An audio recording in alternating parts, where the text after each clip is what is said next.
Dah beli salak ke tengah pekan, jangan lupa ke pajak Senen.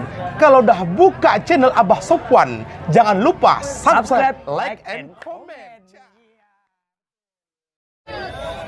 Selamat Petir! Assalamualaikum warahmatullahi wabarakatuh. Sahabat Abah Sopwan, sahabat petir dimanapun berada. Salam petir, ceder, ceder, ceder. Baik teman-teman, para sahabat semua ya, mudah-mudahan hari ini dalam keadaan sehat walafiat, tanpa kurang satu apapun. Kemudian dalam melaksanakan tugas, semoga tugas yang dilaksanakan, yang dikerjakan lancar, tanpa hambatan dan berhasil dengan baik.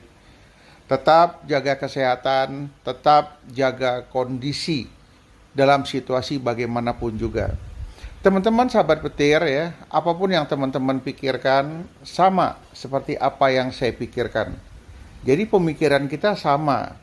Apa pemikiran kita? Kita maunya kapan mainnet? Kapan mainnet terbuka? Berapa sih sebenarnya harga konsensus?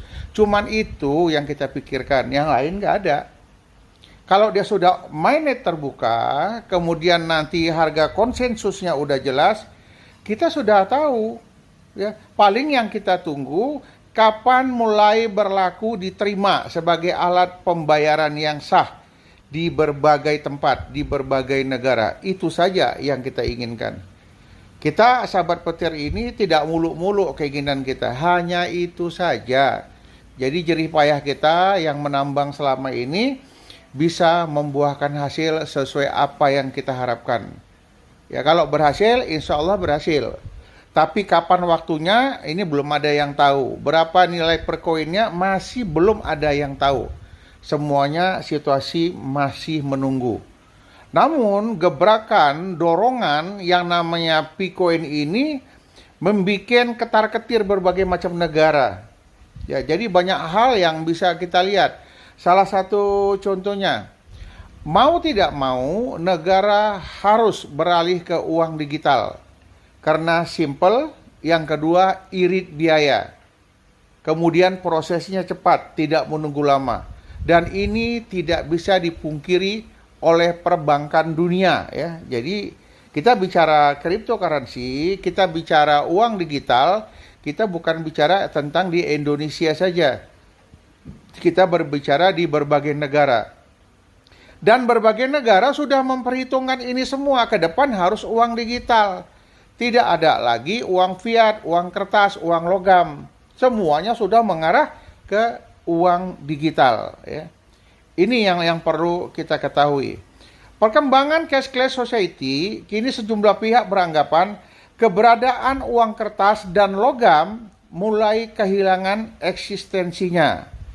Seorang ekonom Amerika Serikat, Robert Reich, seperti dikutip dari sebuah majalah CBS Newscom, mengatakan akan ada waktunya ketika uang fisik, uang kertas atau uang logam maksudnya, akan kehilangan keberadaannya. Oh, jadi bayangkan, sudah mulai diprediksi oleh lembaga keuangan terkemuka. Suatu saat nantinya keberadaan uang kertas dan uang logam sudah mulai sulit untuk dipertahankan. Lalu apakah akan ada uang lain yang akan menggantikannya? Ya. Cryptocurrency dipercaya menggantikannya menjadi salah satu alat transaksi pembayaran yang akan menggantikan uang fiat. Namun sayangnya, belum ada satupun negara yang berani menggunakan mata uang kripto sebagai pengganti uang kertas dan uang digital. Di Indonesia, cryptocurrency baru bisa diperdagangkan sebagai alat komoditi, alat komoditas. Selepas Badan Pengawas Perdagangan Komoditi Indonesia Bapeti mengeluarkan peraturan nomor 5 tahun 2019 tentang ketentuan teknis penyelenggaraan pasar fisik aset kripto di bursa berjangka. Jadi kalau ada pun kripto-kripto yang lain saat ini, dia sebagai alat komoditas untuk disimpan. Dia akan berharga apabila ditukar dengan uang fiat, diperjualbelikan dulu. Ini hanya bisa disimpan sebagai aset. Sedangkan sebagai alat pembayaran, regulator, baik Bank Indonesia dan Otoritas Jasa Keuangan atau OJK secara terang-terangan melarang masyarakat Indonesia untuk menggunakan cryptocurrency sebagai alat pembayaran. Jadi jelas ya, sampai saat ini kripto belum dianggap, belum diakui sebagai alat pembayaran, hanya masih sebagai alat komoditi. Sebagai otoritas di bidang moneter, stabilitas sistem keuangan dan sistem pembayaran, Bank Indonesia senantiasa berkomitmen untuk menjaga stabilitas sistem keuangan, perlindungan konsumen, termasuk mencegah praktek-praktek pencucian uang, dan pendanaan terorisme yang menjadi salah satu risiko utama pengguna virtual currency. Jadi dianggap ya, yang namanya cryptocurrency ini bisa membahayakan, disalahgunakan, apakah dia sebagai tempat pencucian uang atau anggaran pendanaan terorisme. Ya. Demikian ditulis BI keterangannya pada tanggal Maret 2018. Meski begitu, BI tidak memungkiri perkembangan teknologi. Tidak bisa terelakkan lagi. Teknologi tidak bisa terelakkan. Oleh karena itu, BI terus mempelajari tentang cryptocurrency atau virtual currency dan teknologi di belakangnya, yaitu blockchain.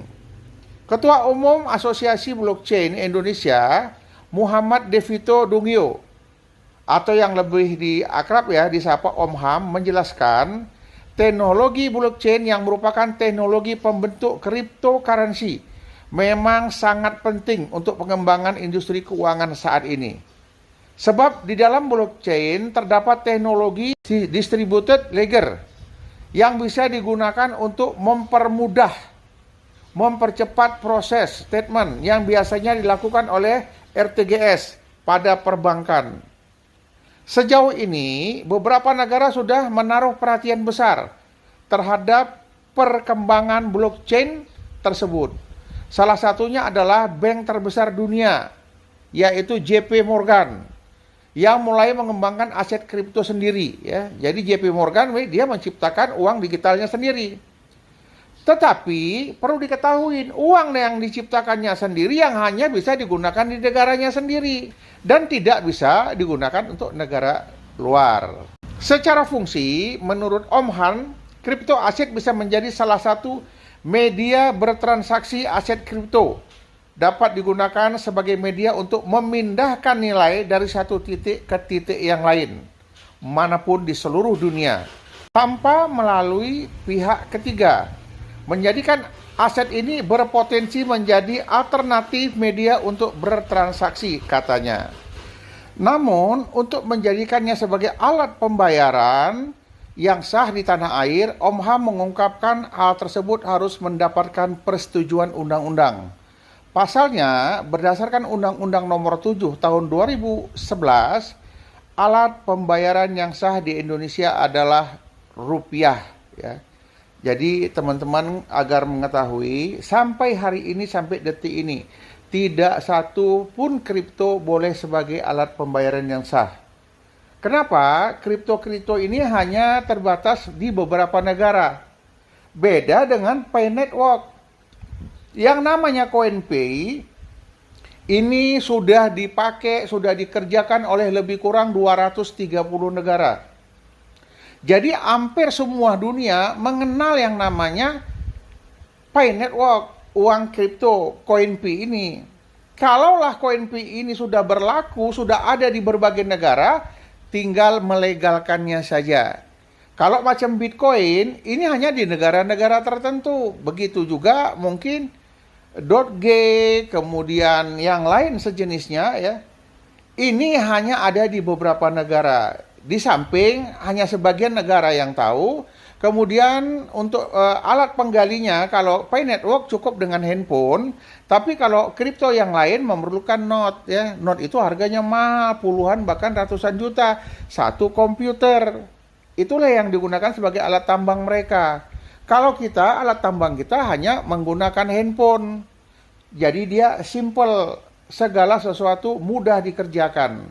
Tidak memakan baterai, tidak mengambil arus listrik yang begitu besar.